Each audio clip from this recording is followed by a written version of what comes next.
Most people's AI agents make decisions like an intern on their first day. They grab the first idea that comes to mind. They patch symptoms instead of actually finding the root cause and fixing it. They trade quality for speed without even thinking about it, and then you wonder why you can't trust them with anything important. My name is Andrew. I run 11 AI agents across 3 businesses, 2 of which are 7-figure companies.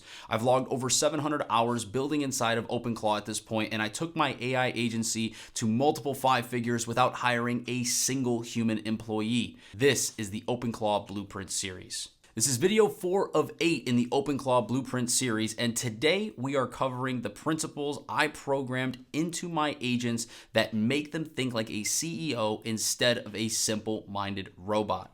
Now, a quick question. Have you ever asked your agent for a solution and it gave you the first idea that came to mind, completely skipping over better options? Yeah, me too.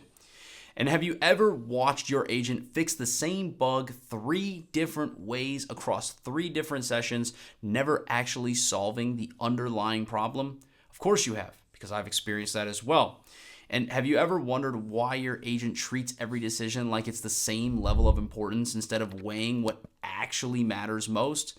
Now, I'm not going to lie to you, this one drove me the craziest. Now, it's not that your agent is dumb, it's that you never taught it how to think. And more importantly, most people don't even think about teaching their AI agents how to think. Well, in this video, I'm going to show you how I taught my agents to think, and you can take from this video what you want, utilize it, and make it your own however you want to. But the principle remains the same, which is you need to teach your AI agent how to think. Now, here's the moment I figured this out, all right? I'm not gonna lie, I had Genghis Khan, my COO agent, building a feature for one of my businesses. He shipped it and it seemed to work, and I just moved on. I was like, all right, cool, this works, right?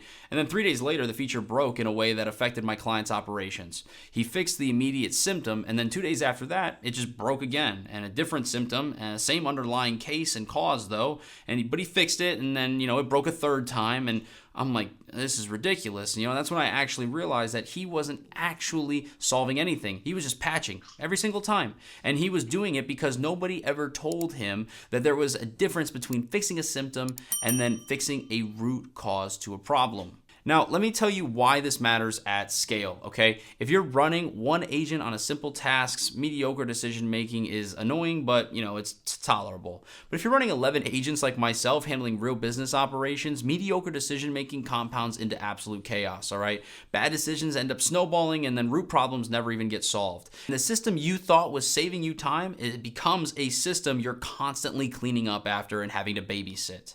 And I wasn't going to accept that, so I sat down and I wrote out the 6 principles that I actually use to make decisions in my businesses, and I baked them into a single file that every one of my agents reads, the THINKIng.md file, and it changed everything for me. Now, if you guys are getting value out of this video and you want to connect with me directly and join a private live that I do inside of Telegram, then go ahead and join that Telegram channel. The link is down in the description below. It's where people are going, beginners and business owners and operators, to go ahead and talk to me in a Telegram live setting where you can just sit there and chat with me about anything that you have questions on. It's where you can also influence the type of content that I make on this channel and what I cover in my live streams every Tuesday and Thursday, and the videos come out every Monday, Wednesday, and Friday at 8 a.m. So if you want to be able to have a level of influence over what I cover and have that considered because it's something that you need help with, probably along with others, then go ahead and join that Telegram. The link's down in the description below. It's completely free, and I have absolutely nothing to sell you in there.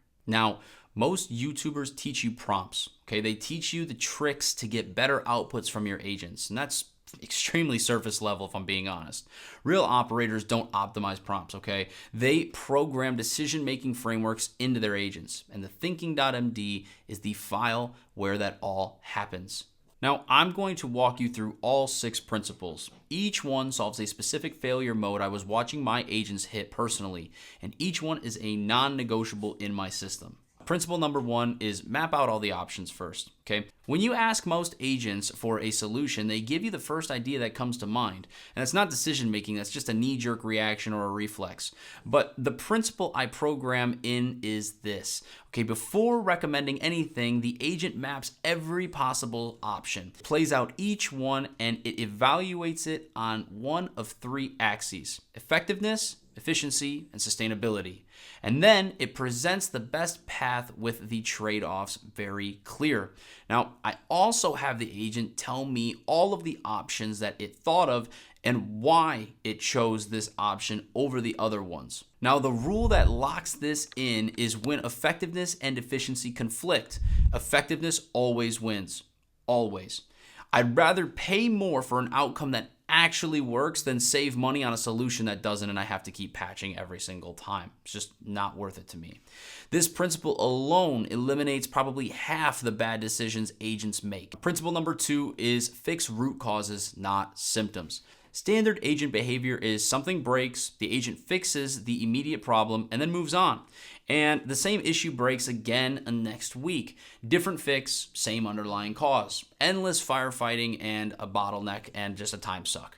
The principle I program in is that the break fix protocol. Okay, when something breaks, the agent peels back layers until it finds the actual root cause. Then it asks, what's the cascading effect? What else did this break, or what else could this break? Then it fixes the root issue and then sweeps for the same gap elsewhere in the systems. And also note that I have the agent tell me what the root problem was and why this happened, what caused it, and this is important to note as well for future reference. Now, a real example from one of my agents is when Mercury Scheduler was breaking daily. Surface problem looked like just an API timeout, right? Layer 1 was the API was timing out. Layer 2 was too many concurrent Slack channels being checked. And layer 3 is the agent was polling 65 individual Slack channels every single cycle. And the actual root cause was the architecture itself. Now, Mercury should have been monitoring the channels for clients who are either marked as next round eligible or monitoring, since those are the channels she is monitoring for a response from her previous message. Once we fixed the root, the symptom never came back. And we found 3 other agents doing similar inefficient polling that we then cleaned up at the exact same time with this.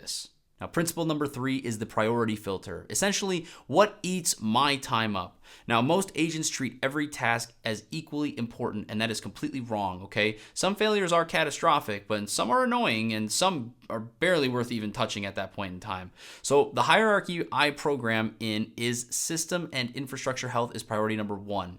API keys, gateway connectivity, and agent communication are the foundation everything runs on. They get fixed immediately. Client-facing operations are priority number 2, and anything that touches a real client's experience is next. Internal operations are priority number 3, and they're important, but they're not super urgent. The meta rule is simple. Weigh out everything by what consistently eats my time. If a system breaks daily and I have to manually fix it, that's the highest priority regardless of the category, because every minute I'm fixing this infrastructure and all these issues is a minute that I am not building the business or focused on revenue generating tasks.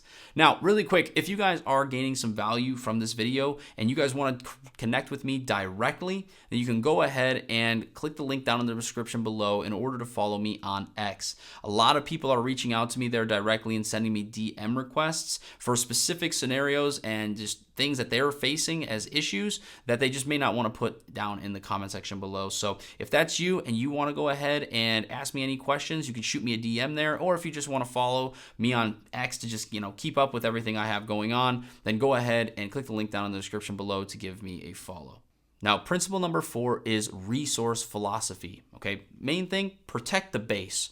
Every business has a stable revenue base that everything else depends on. The principle I program in is simple.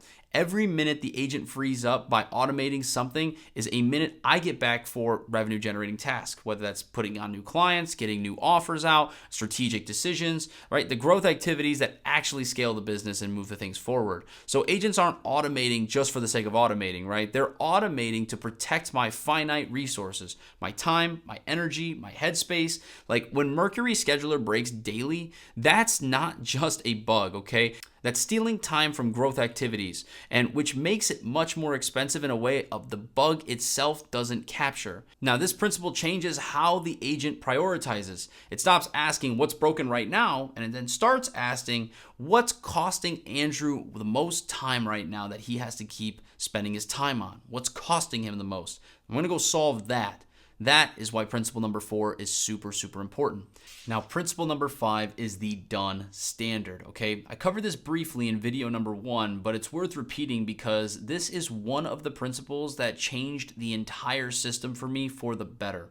Okay, now most agents define done as, I built it, it seems to work, let's go ahead and ship it.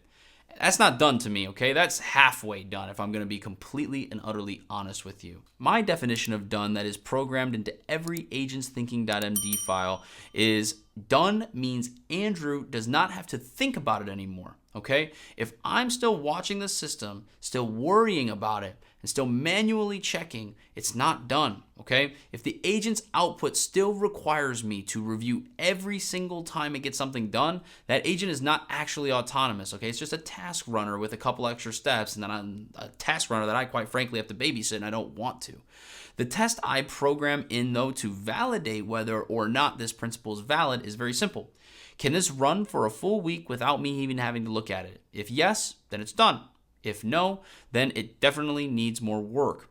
Then I have the agent go back in and understand why this is still not working flawlessly for a week straight and tell me all of the reasons and potential solutions to this issue.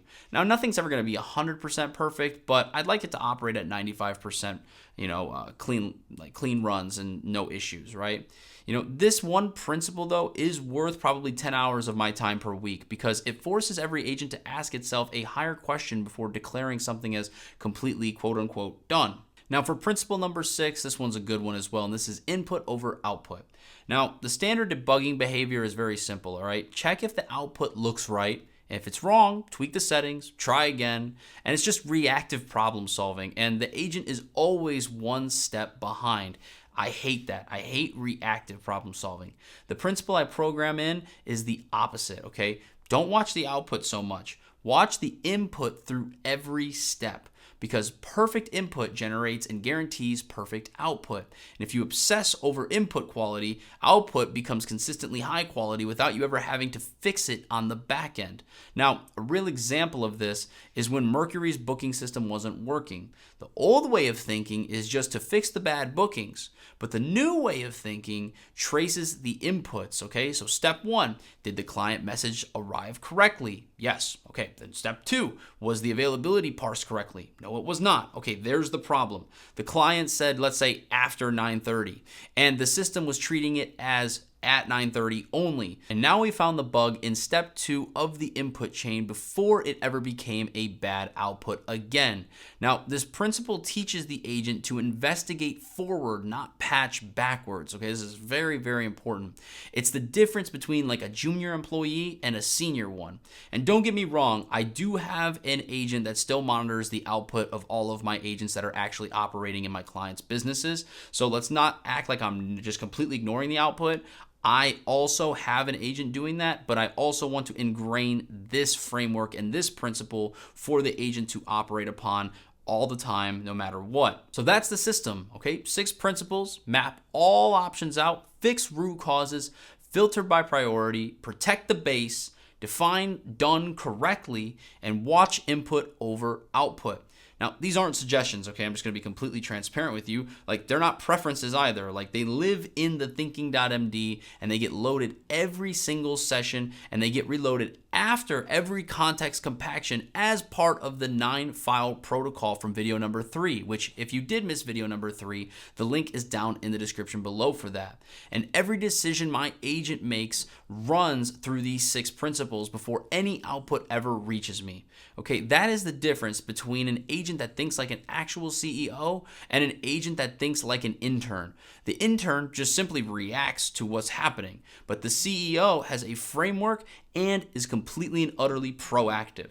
Now let me show you exactly how to set this up, because principles you don't implement are honestly just really good ideas at that point. Now this entire framework lives on a file called thinking.md, as I've mentioned before. Each one of your agents has its own thinking.md file in their workspace. The same 6 principles, the same exact structure, same standards across every agent in your operation. That consistency is the whole point. Now, the file structure is very, very simple to follow, okay? 6 H2 headers. Okay, one for each principle. Under each header, the rule itself in plain English. And then under that, the reason behind it.